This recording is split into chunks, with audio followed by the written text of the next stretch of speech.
Hola, bienvenidos a la clase 9 del curso sobre la teoría de conjuntos de Georg Cantor. En esta clase vamos a hablar de operaciones con cardinales, especialmente con cardinales infinitos. Para introducir el tema hagamos un breve repaso de la clase anterior. En la clase anterior hablamos de conjunto de partes, o sea, dijimos esto, si es un conjunto cualquiera, definimos el conjunto de partes de A como el conjunto cuyos elementos son todos los subconjuntos de A, es decir, partes tiene como elementos conjuntos que son específicamente los subconjuntos de A. Por ejemplo, si el conjunto A es el conjunto formado por los números 1 y 2, tenemos ahí el conjunto de partes que tiene como elementos el conjunto formado por el 1, hay el conjunto formado por el 2, hay el propio conjunto A formado por el 1 y el 2 y hay el conjunto vacío.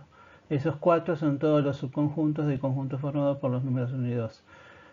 Como comentamos en la clase anterior, en partes del 1-2, el número 1 no es un elemento de partes, lo que es elemento es el conjunto formado por el 1. El 1 en sí mismo no es un elemento, pero sí el conjunto formado por el 1, que es un objeto matemático diferente. Y demostramos en la clase anterior el teorema de Cantor, que dice que si es un conjunto cualquiera, finito o infinito quiere decir cualquiera, entonces el cardinal de A es estrictamente menor que el cardinal de partes de A.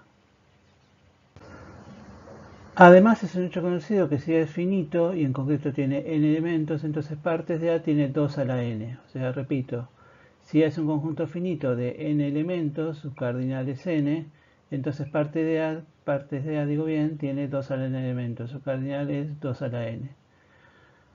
En otras palabras, si A es finito, entonces el cardinal de partes de A, dice ahí, es 2 elevado al cardinal de A. Ok.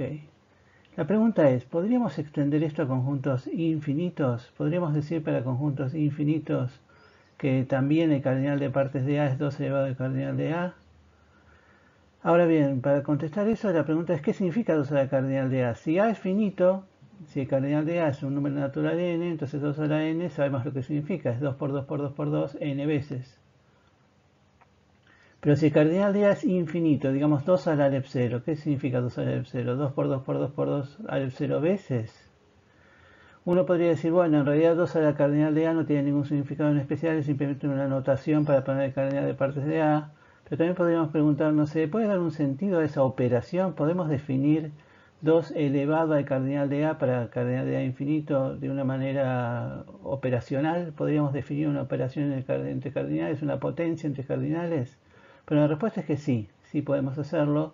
De hecho, justamente como dije al principio en la presentación del video, el tema que vamos a tratar hoy es el de operaciones con cardinales. Entonces vamos a ver que hay tres operaciones que se pueden definir entre los cardinales infinitos, que son concretamente la suma, el producto y la potencia.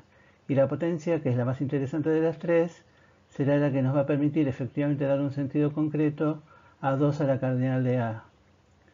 O si quieren como ejemplo 2 a la 0, que no es la respuesta, ojo. Quizás es evidente, pero lo que da por las dudas, 2 a la alep 0 no es 2 por 2 por 2 por 2 por 2 alep 0 veces. Es otra cosa que ya veremos dentro de un ratito en este mismo video. Entonces, en principio, lo que queremos es definir las operaciones con cardinales, suma, producto y potencia. Y concretamente en la potencia, cuando definamos la potencia, vamos a darle un sentido a 2 a la cardinal de A. Y vamos a demostrar que efectivamente, habiendo definido 2 a la cardinal de A de la manera que se define, se puede demostrar que el cardinal de partes de A es exactamente 2 a la cardinal de A. Así que todo eso es lo que vamos a hacer a continuación en este video. Vamos a definir entonces las operaciones con cardinales y vamos a empezar con la suma de cardinales.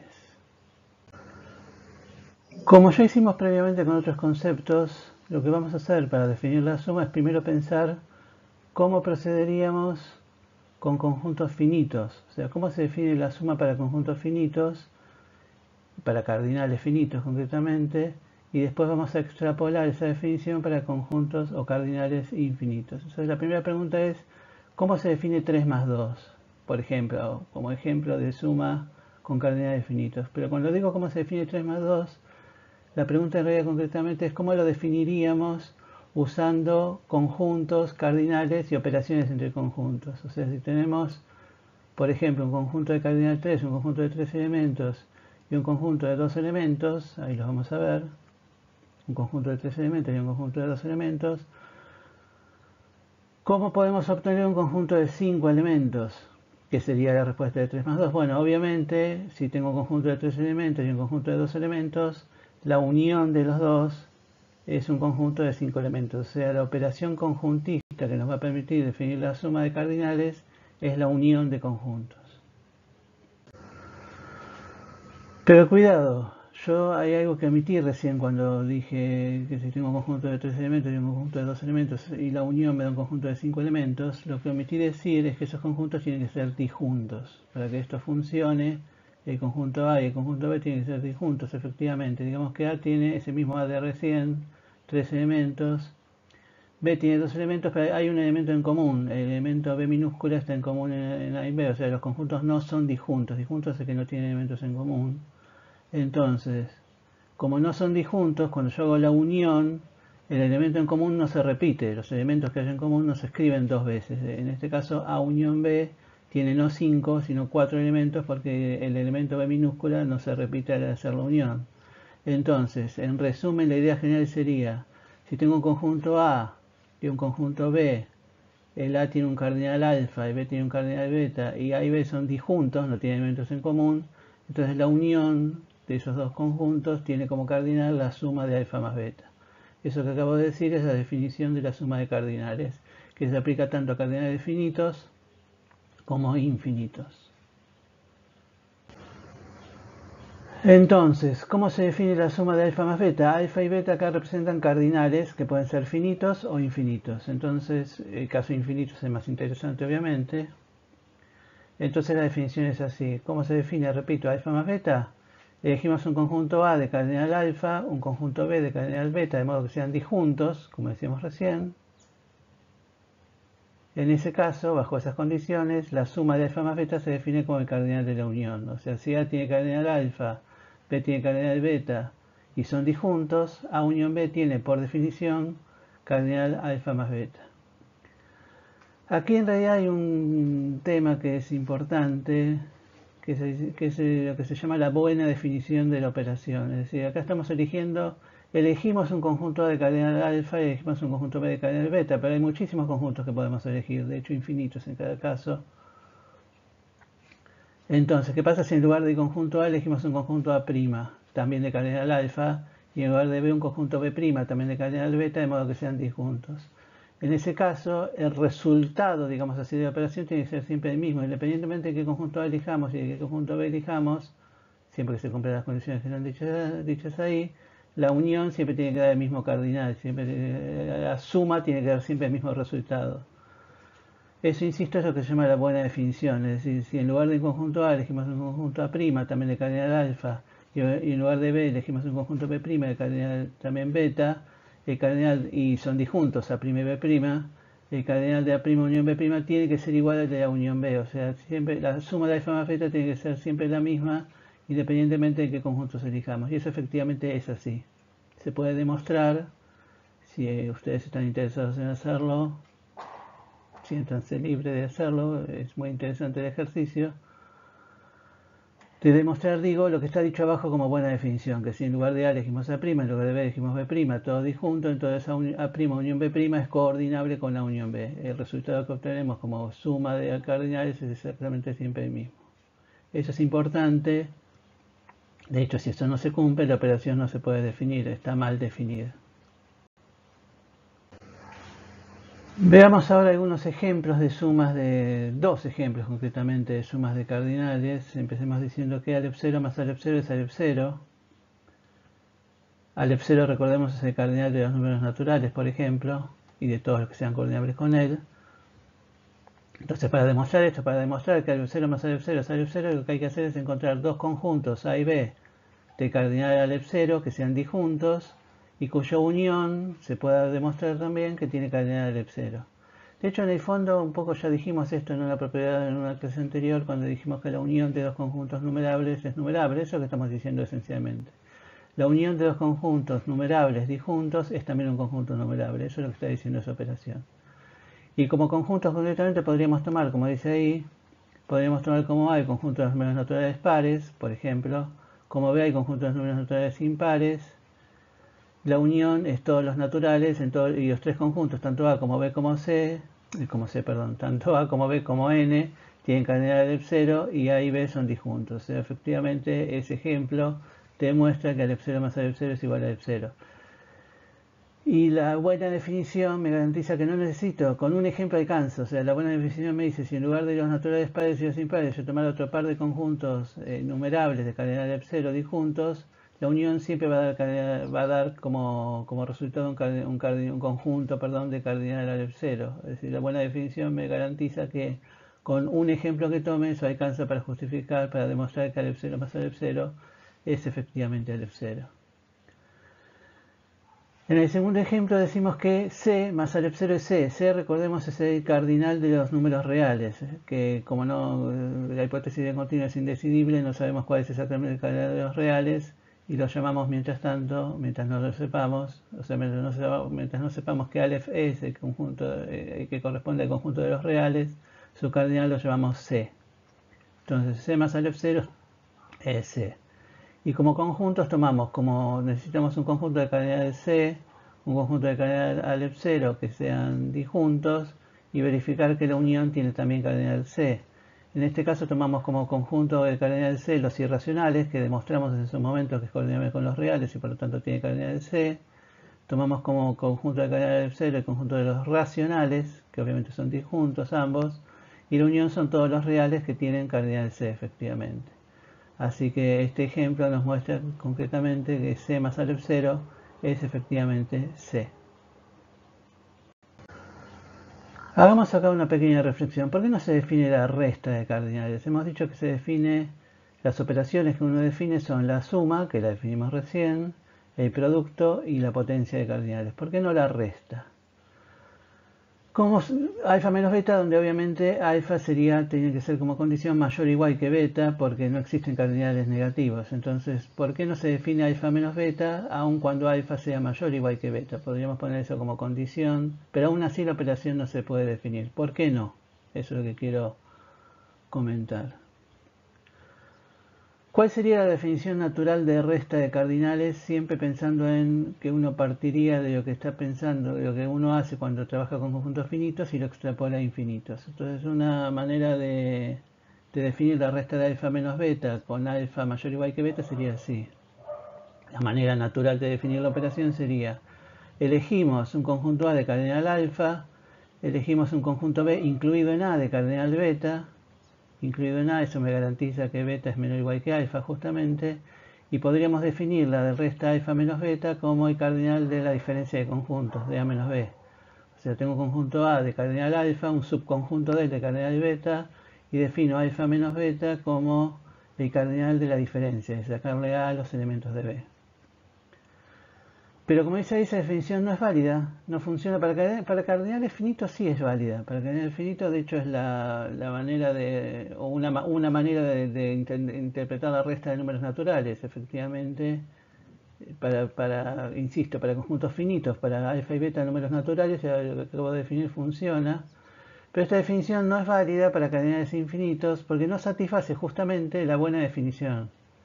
La buena definición, la propiedad que yo mencionaba antes, en el caso de la resta no se cumpliría. ¿Por qué? ¿Cuánto sería Alef 0 menos Alef 0? Según esta definición. Bueno, podría ser Alef 0, si tomamos, dice ahí, como A los números enteros y como B los naturales. La diferencia son los naturales negativos que tienen cardinal Alef 0. O podría ser 0, si tomamos tanto como A como B y como A y B los números enteros. O podría ser cualquier otro cardinal infinito eligiendo los conjuntos convenientemente. O sea, si tomamos A como los números, por ejemplo, los números enteros y como B los naturales menos 6, 0, repito, como A los enteros, todos los enteros y como B los naturales menos 0, perdón, dije mal. Lo digo de nuevo. Tomo como A los enteros y como B los enteros menos 6, 0. Tomo como A los enteros y como B los enteros menos 6, 0. La resta, la diferencia me da el número 0. O sea, en ese caso Alef 0 menos Alef 0 daría 1 con ese ejemplo. Es decir, distintos ejemplos me dan distintos resultados, no se cumple la buena definición, por lo tanto la operación no puede ser definida. Es decir, por eso es que no se define alfa menos beta, porque no satisface ninguna definición razonable, satisface la buena definición justamente que tiene que cumplir la operación. Cuidado, uno podría decir, esto es lo que uno decía en análisis matemático, de que infinito menos infinito es una indeterminación. Pero no, se parece a eso, pero no es lo mismo. Me detengo a hacer esta reflexión que es importante. En análisis matemático se dice que el infinito es el 8 acostado, permítame decirlo así. Infinito menos infinito es una indeterminación, pero a pesar de la similitud, a pesar de que parece que estamos diciendo lo mismo de recién, no es lo mismo. No es lo mismo decir que infinito menos infinito en análisis matemático es una indeterminación que Aleph 0 menos Aleph 0 no es una operación bien definida. ¿Por qué no es lo mismo? Porque dice ahí que una y otra afirmación se refieren a concepciones bien diferentes del infinito. El infinito, el 8 acostado, insisto, permítame decirlo así para que quede claro a lo que me estoy refiriendo, se refiere a un infinito en potencia, mientras que Aleph 0 es un infinito en acto. Voy a comentar esto que insisto es importante. El infinito del análisis matemático, el 8 acostado, es un infinito en potencia. Se refiere a por ejemplo, una sucesión de números que crece tanto como uno quiera, que tiende a infinito, nunca va al infinito. Estamos pensando en una sucesión que va creciendo, que se acerca a nada, que crece tanto como uno quiera, pero que nunca vale realmente infinito. Es un infinito en potencia, son números finitos que crecen tanto como uno quiera. Y lo que quiere decir el infinito menos infinito en este contexto es que si yo tengo dos sucesiones, la resta de dos sucesiones, que no son la misma necesariamente, la resta de dos sucesiones que tienden a infinito, la resta de ellas puede tender, en distintos ejemplos, puede dar distintos resultados. O sea, yo puedo tener, pero cada uno de esos resultados están bien determinados. Por ejemplo, yo tengo una sucesión que tengo n cuadrado, digamos n natural n cuadrado, que tiende a infinito, y le resto n, que también tiende a infinito, la resta tiende a infinito. En cambio, si hago n cuadrado menos n cuadrado, la resta tiende a cero.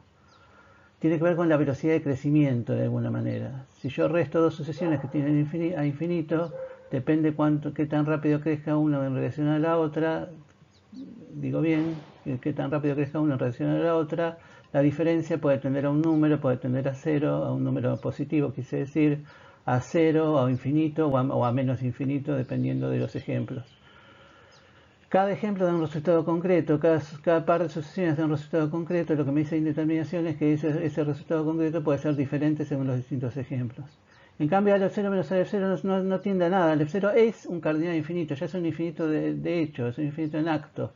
Es la cantidad de elementos de conjuntos formados por todos los naturales que ya están todos juntos en un conjunto, en una misma bolsa. Cuando digo Aleph 0 estoy pensando en todos los naturales juntos al mismo tiempo, no es algo que va creciendo, es un número concreto, un número infinito, un número transfinito, pero un número concreto. Y lo que estoy diciendo es que la resta no se puede definir, la operación de resta no se puede definir directamente, no da ningún resultado, porque justamente no hay ninguna manera concreta de definirlo de modo tal que el resultado sea preciso y concreto. Son dos conceptos diferentes. ¿Sí? Son dos conceptos bien diferentes. Uno se refiere a algo que va creciendo, siempre finito y va creciendo, mientras que el otro está hablando de un número que de hecho es infinito, una operación entre números infinitos.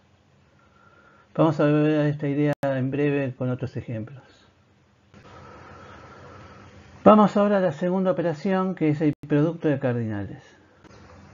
De nuevo empecemos pensando qué haríamos con conjuntos finitos, o sea, cómo se define 3 por 2. Si tengo un conjunto de 3 elementos y un conjunto de 2 elementos, en este caso, como veremos, no importa si son disjuntos o no, ¿cómo tenemos un conjunto de 6 elementos? Que es lo que queremos que dé 3 por 2. Bueno, si A es el conjunto formado por los elementos A, B y C, y B es el conjunto formado por los números 1 y 2, para que sea más clara la visualización yo los pongo como disjuntos, pero podrían no ser disjuntos si la reflexión, el razonamiento es exactamente el mismo.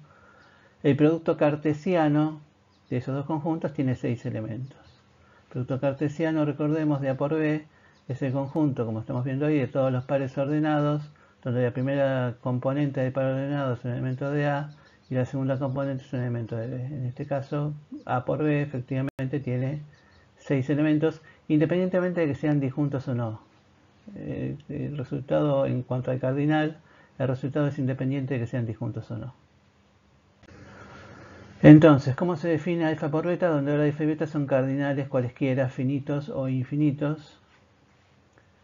Elegimos un conjunto A de cardinal alfa, un conjunto B de cardinal beta. Y definimos el producto de alfa por beta se define como el cardinal del producto cartesiano de A por B. Repito, el producto de cardinales alfa por beta se define como el cardinal del producto cartesiano A por B.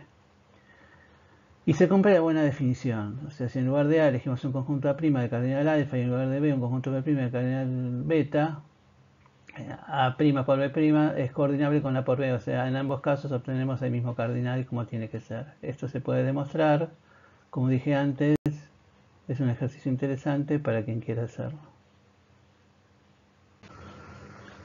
Veamos dos ejemplos de esta operación de producto de cardinales. Empecemos diciendo que Alep0 por Alep0 es Alep0, o sea, eso sería una manera de decir que el producto cartesiano de dos conjuntos numerables es un conjunto numerable. Y efectivamente podemos elegir como A el conjunto de los naturales y como B también el conjunto de los naturales, como no tienen por qué ser disjuntos, esto es válido. Y ya vimos en una clase muy anterior que efectivamente n por n, el producto cartesiano de n por sí mismo, tiene cardinal Alep0. O sea, Alep0 por Alep0, estamos demostrando con este ejemplo, es efectivamente Alep0. El segundo ejemplo que quiero mostrar dice que 0 por Alep0 es 0, 0 por Alep0 es 0. Y efectivamente, el único conjunto de cardinal 0 es el vacío, así que tenemos que tomar el producto cartesiano del vacío por algún conjunto numerable, por ejemplo n. Entonces si tomamos el vacío, producto cartesiano n, no es difícil darse cuenta que vacío por n es vacío. Vacío por cualquier conjunto es vacío. O sea, ¿qué sería vacío por n? El conjunto de todos los pares ordenados, donde la primera componente pertenece al vacío, pero no hay nada que pertenezca al vacío por definición del vacío, que no hay nada que pertenezca a él. Así que vacío por n no tiene nada, no contiene ningún elemento porque no existen pares ordenados cuya primera componente sea un elemento del vacío, por lo tanto vacío por n es el conjunto vacío y el cardinal del vacío, como ya dijimos, es 0. O sea que efectivamente vacío por n me da vacío y por lo tanto en cuanto a cardinales 0 por Alep0 es efectivamente 0. Una vez más, cuidado. En análisis matemático se suele decir que 0 por infinito es una indeterminación. ¿No se contradice esto con lo que acabamos de decir, que 0 por Alep0 es 0? No se contradice justamente por lo que decíamos antes, que son afirmaciones que se refieren a conceptos bien diferentes del infinito. Es más, en la primera afirmación, 0 por infinito, el infinito, repito, el 8 acostado, cuando digo 0 por infinito es una indeterminación, ese 0 no es el número 0.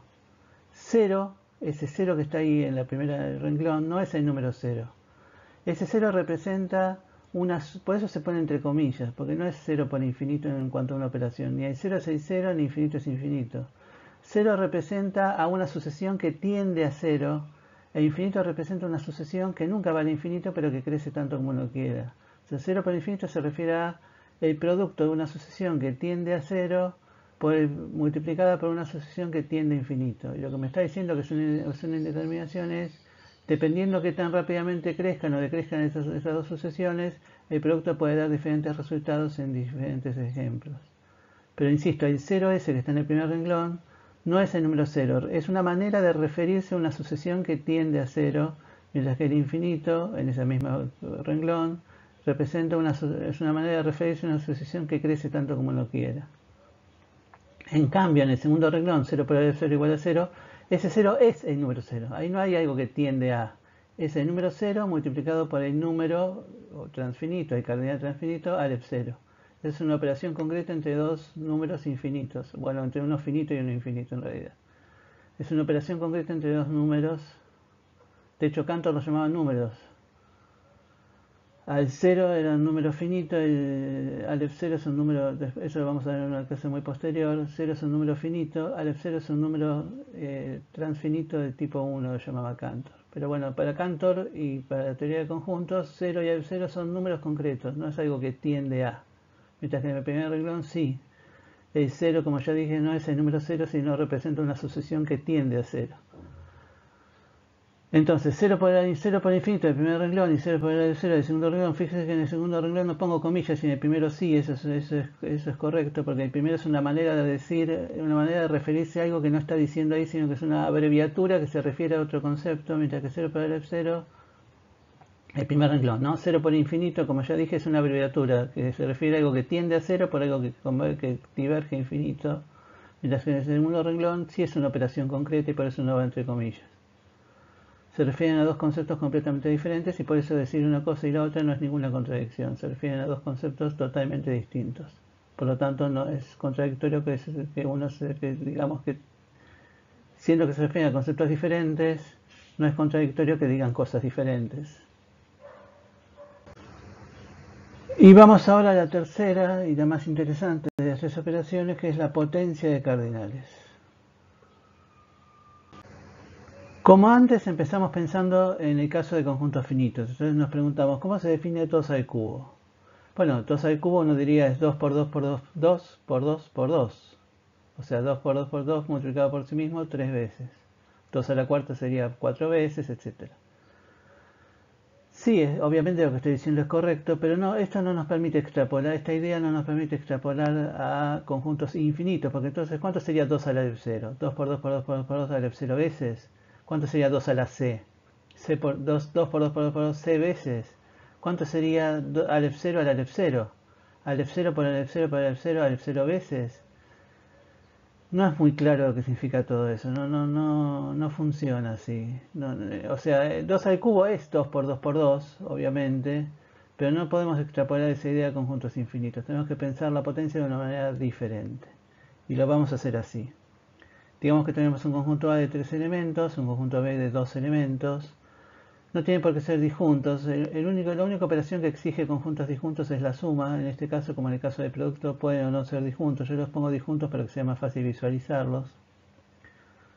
Pero bueno, entonces tenemos el conjunto A de 3 elementos, un conjunto B de 2 elementos. Y definimos el conjunto B a la A. B elevado a la A, digamos, sugestivamente se define como potencia. B elevado a la A como el conjunto de todas las funciones que van de A a B. El conjunto B a la A, si A y B son conjuntos, B elevado a la A, digamos, esto es un elevado, es más una notación que una operación en realidad, es el conjunto de todas las funciones que van de A en B. ¿Y cuántas funciones hay en este caso de A en B? Bueno, veamos. Para definir una función lo que tenemos que hacer es decir cuánto vale en cada uno de los elementos de su dominio. Esa es la manera de definir una función.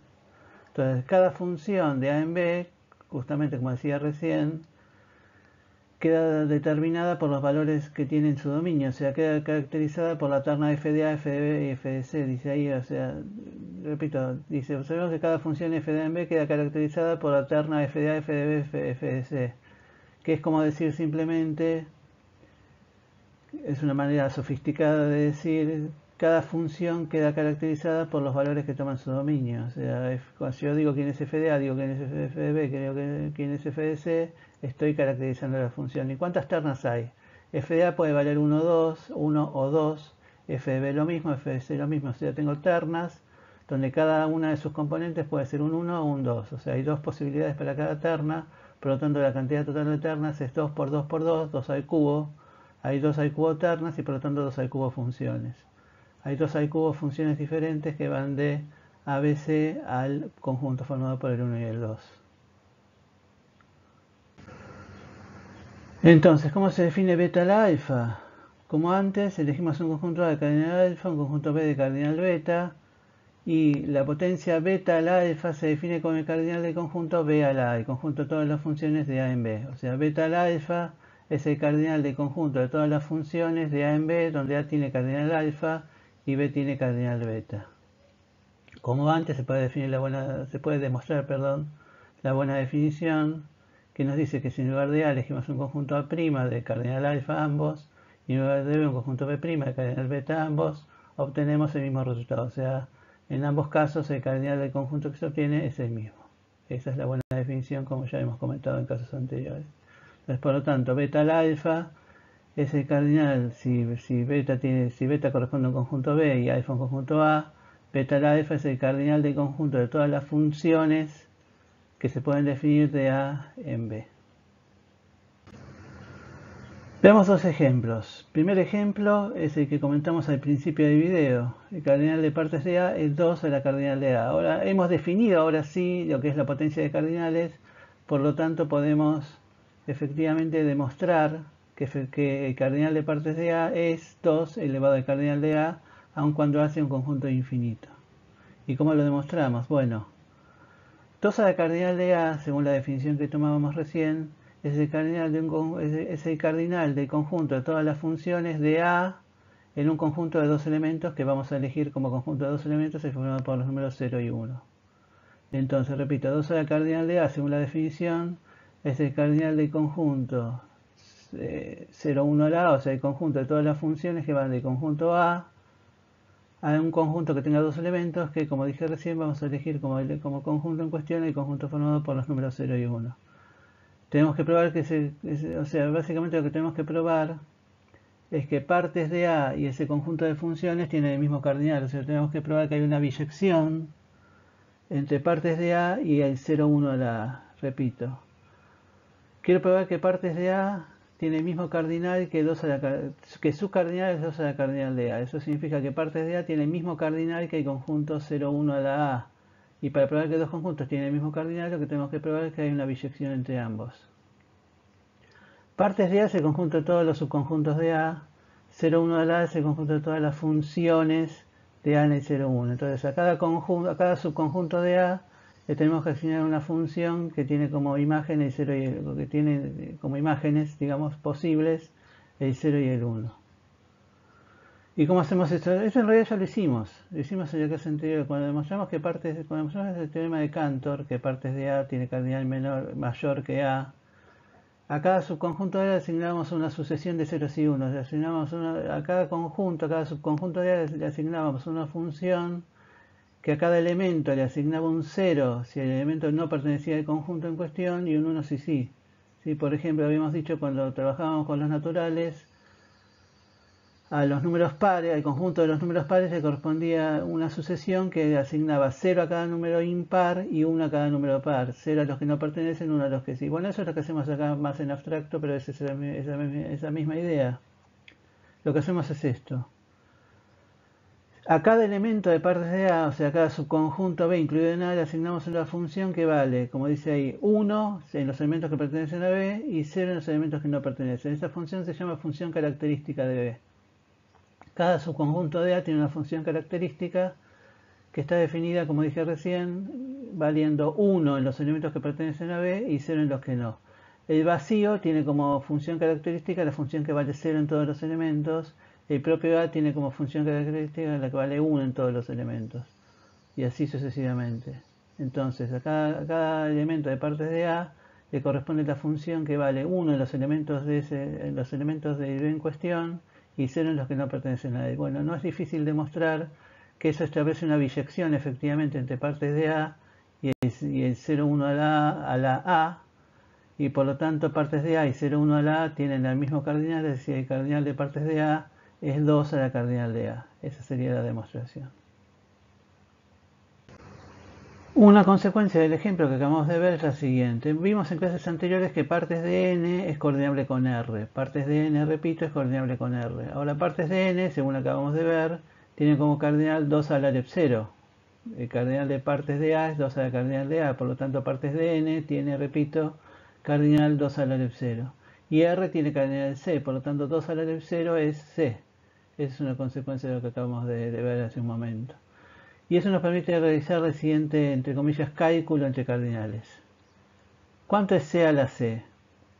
C es 2 a la epsilon, acabamos de decir, por lo tanto C a la C es 2 a la epsilon por C, que es a su vez 2 a la epsilon por C. Se puede demostrar, eso se lo dejo para que lo piensen, que al epsilon por C es C a su vez, al epsilon por C es C. Eso se demuestra con la definición del producto de cardinales, eligiendo convenientemente los conjuntos. Y si al epsilon por C es C, entonces me queda que 2 a la epsilon por C es 2 a la C. O sea, C a la C, lo digo todo rápido de nuevo, es 2 a la epsilon elevado a la C, que es 2 a la epsilon por C, que es 2 a la C.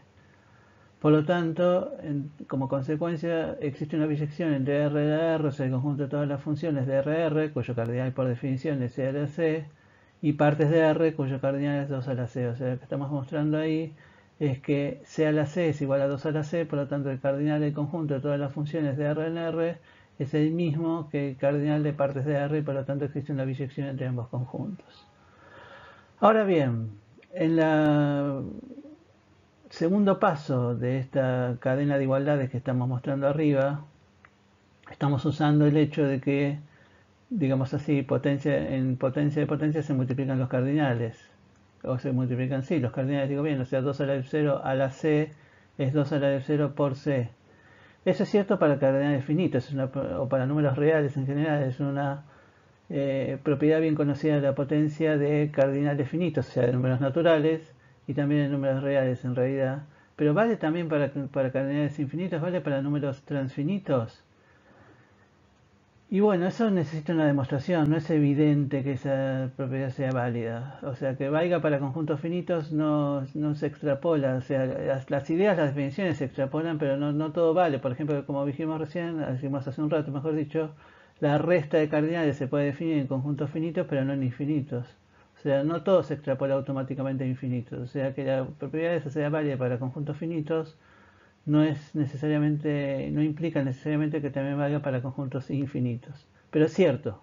O sea, no es automático que tenga que ser así, pero la verdad es que en este caso es cierto. O sea, sí es verdad que alfa, la beta, la gamma es alfa, la beta por gamma. O sea, la propiedad que hemos usado en el primer renglón es correcta. Entonces lo que vamos a hacer es demostrarlo, para ejemplificar cómo se demuestra esta clase de cosas.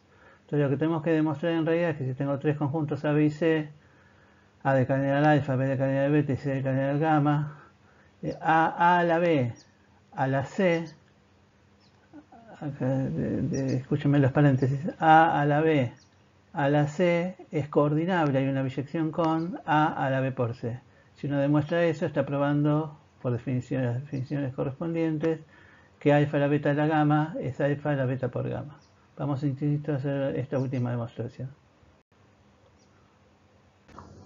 Vamos a demostrar entonces que A a la B a la C es coordinable con A a la B por C. Esta demostración es un poco árida, un poco técnica. Yo la voy a hacer simplemente para ejemplificar cómo se hace este tipo de demostraciones. Pero si quieren saltearse esta parte del video no hay ningún problema. Entonces vamos a demostrar, repito, que A a la B a la C es coordinable, que hay una biyección con A a la B por C. Entonces primero entendamos qué son esos conjuntos. ¿Qué es A a la B a la B a la C? A a la B a la C dice ahí ese conjunto de todas las funciones que van de C, del conjunto C, en A a la B. O sea, es el conjunto de todas las funciones que a cada elemento C minúscula le asigna una función f sub c que va de B en A. Eso es lo que es A a la B a la C. Repito, es el conjunto de todas las funciones, de todas las maneras de asignar a cada elemento C minúscula una función f sub c que va de B en A. Mientras que A a la B por C, este es más fácil de entender, A a la B por C es el conjunto de todas las funciones que van de B por C, de producto cartesiano B por C, en A. O sea, serían funciones de dos variables, digamos así. Son funciones que a cada par ordenado BC le hace corresponder un elemento de A. Entonces tenemos que probar, encontrar una biyección entre ambos conjuntos. O sea, tenemos primero una asignación de parámetros que a cada elemento C le hace corresponder una f sub c, y a partir de esa designación de parámetros tenemos que definir una función g que vaya de b por c en a. O sea, cada asignación de parámetros es una función g que vaya de b por c en a. Y si uno juega con las letras no hay muchas formas de hacerlo, de hecho hay una sola. Si yo tengo la asignación f sub c, tengo que definir g en un par bc, y la única manera de hacer, y tiene que darme un elemento de a como resultado, la única manera de hacer g de bc es definir f sub c en b. O sea, para cada elemento c minúscula tengo una f sub c. Quiero definir qué es g de bc, g de b minúscula c minúscula. Y bueno, lo que hago es f sub c y la aplico a b. El resultado de f sub c de b es por definición g de bc. Lean el último párrafo, es lo que estoy leyendo, lo que estoy diciendo. Entonces a cada asignación f sub c le corresponde una función g, que es g de bc, definida como f sub c de b. Lo que hay que, dice, falta probar que esta asignación es biyectiva. La asignación biyectiva es la asignación que a cada f sub c le asigna la función g correspondiente. Quiero probar que eso es biyectivo. Vamos a hacerlo en la próxima diapositiva. Demostrar que eso es biyectivo es casi tautológico. Tautológico no quiere decir incorrecto, simplemente quiere decir que hay que acomodar las letras para que dé lo que tienen que dar. Dar una función g de b por c en a, tengo que ver que proviene de alguna asignación de parámetros. Bueno, proviene de la asignación de parámetros que está dada por la propia función g, o sea, defino f sub c de b como g de bc, y esa asignación de parámetros le corresponde justamente a la función g. Como digo, es tautológico, es así como lo habíamos definido. Y la inyectividad también es sencilla. Si yo tengo una g de b porción a que proviene de dos asignaciones de parámetros, rápidamente llegamos a la conclusión de que h sub f sub c de b es h sub c de b, o sea, tanto f sub c de b como h sub c de b están definidas como g de bc, por lo tanto son iguales entre sí, por lo tanto no pueden ser, digamos, g no puede ser la imagen de dos asignaciones diferentes. Si es la imagen de dos asignaciones, estas son iguales. Por lo tanto, la función que hemos definido en la diapositiva anterior efectivamente es inyectiva y como probamos antes que es sobreyectiva, es biyectiva. Por lo tanto, ambos conjuntos que queríamos demostrar que son coordinables efectivamente lo son. Vamos al tercer ejemplo, que en mi opinión es el más interesante de los tres. Vamos a demostrar aquí que 0 a la 0 es 1. 0 a la 0 es 1. Me detengo acá con la misma aclaración que hicimos antes. 0 a la 0 acá es la operación número 0 elevado al número 0. No se relaciona con lo que uno dice en análisis matemático, que 0 a la 0 es una indeterminación. El 0 a la 0 de análisis matemático es una manera de decir algo que tiende a 0 elevado a algo que tiende a 0. Acá no hay algo que tiende a. Es la operación número 0 elevado al número 0 y vamos a probar que esa operación da como resultado 1. ¿Qué es 0 a la 0? Bueno, 0 a la 0 por definición, es la definición que estamos dando de potencia, es el cardinal de conjunto, es el cardinal de un conjunto que tiene 0 elementos a un conjunto que tiene 0 elementos, el único posible es el vacío, así que 0 a la 0 es el cardinal del conjunto vacío al vacío, que es el conjunto de todas las funciones del vacío en el vacío. O sea, lo digo más concreto, 0 a la 0 es el cardinal del conjunto de todas las funciones que van del vacío al vacío. Ahora, ¿qué funciones hay del vacío al vacío? ¿Tiene sentido hablar de una función cuyo dominio sea el vacío? Hasta ahora hemos trabajado el concepto de función de una manera intuitiva, sin dar ninguna definición concreta de él. En este caso, para hablar de conjunto de funciones cuyo dominio o imagen sea el vacío, tenemos que tener una definición más concreta y precisa, sobre todo precisa y rigurosa, del concepto de función. ¿Qué es una función entonces? Ya más concretamente. Una función, esta es la definición conjuntista de función. Una función f de a en b es un subconjunto de a por b. Repito, una función f de a en b es un subconjunto de a por b que satisface dos condiciones. Si a minúscula pertenece a, entonces existe un b, es un conjunto de pares ordenados, ¿no? O sea, una función de a en b es un subconjunto de es un conjunto de pares ordenados donde la primera coordenada pertenece a a y la segunda a b. Piensen, la manera intuitiva de entender esta definición es pensando en el gráfico de una función. Si pensamos en una función de RR, su gráfico es un conjunto de pares ordenados donde la primera coordenada está en el dominio y la segunda son las imágenes. Está en la imagen de la función. Bueno, eso es lo que estamos pensando acá. F de A en B es un subconjunto de A por B, donde, entonces dice así, si A pertenece a A, entonces existe un B perteneciente a beta y que AB pertenece a F, que es como decir F de A es igual a B en el fondo, ¿no? Es una manera más rigurosa de decir, para todo A perteneciente al conjunto A, existe un B minúsculo perteneciente a beta y que f de A es igual a B. Pero en realidad lo que estamos en lugar de f de A igual a B decimos AB pertenece a la función f. La f es un conjunto de pares ordenados. El par ordenado AB pertenece a f. Es como decir f de A es igual a B. Esa es la primera condición y la segunda es la unicidad, ¿no? Si AB pertenece a f y AB' pertenece a f para el mismo A, entonces B es igual a B', que es como decir, cada elemento del dominio tiene una única imagen. Si B es imagen de A y B' es imagen del mismo A, B es igual a B'. Acá es como decir, acá lo decimos.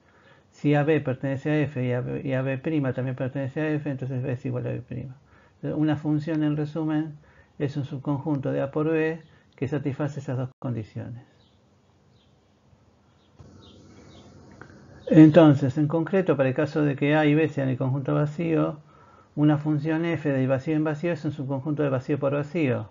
Vacío por vacío es vacío a su vez, por lo tanto el único subconjunto posible es f igual al vacío. La única función, el único conjunto que podría llegar a ser una función es el conjunto vacío. Y el vacío efectivamente satisface las dos condiciones. O sea, si A pertenece al vacío, existe un B perteneciente al vacío, tal que A B pertenece al vacío, es cierto.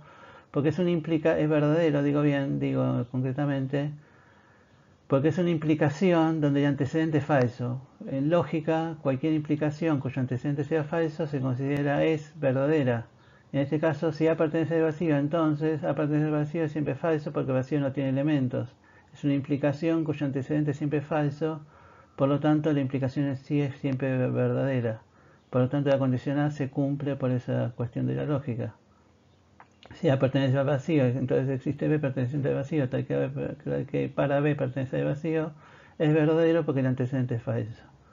De la misma forma, si AB pertenece al vacío y AB' pertenece al vacío, entonces B es igual a B', también es verdadero porque el antecedente es falso. O sea, si AB pertenece al vacío y AB' pertenece al vacío, es falso siempre porque el vacío no tiene elementos.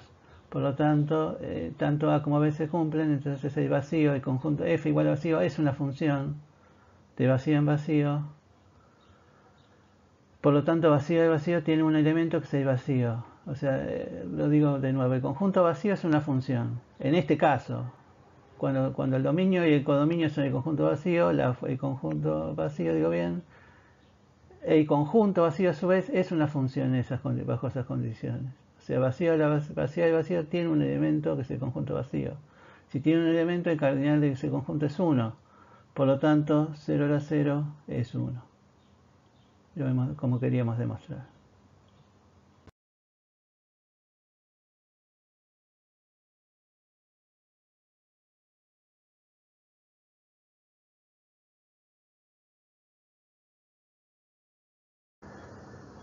En nuestra clásica sección para pensar les dejo dos cuestiones. Primero, esta que estamos viendo aquí. Si alfa, beta y gamma son cardinales infinitos, lo que pide este problema es determinar cuáles de las siguientes afirmaciones son verdaderas y cuáles son falsas. La primera es que alfa es estrictamente menor que alfa más 1. La segunda que si alfa es menor que beta, estrictamente menor que beta, entonces alfa más gamma es menor que beta más gamma.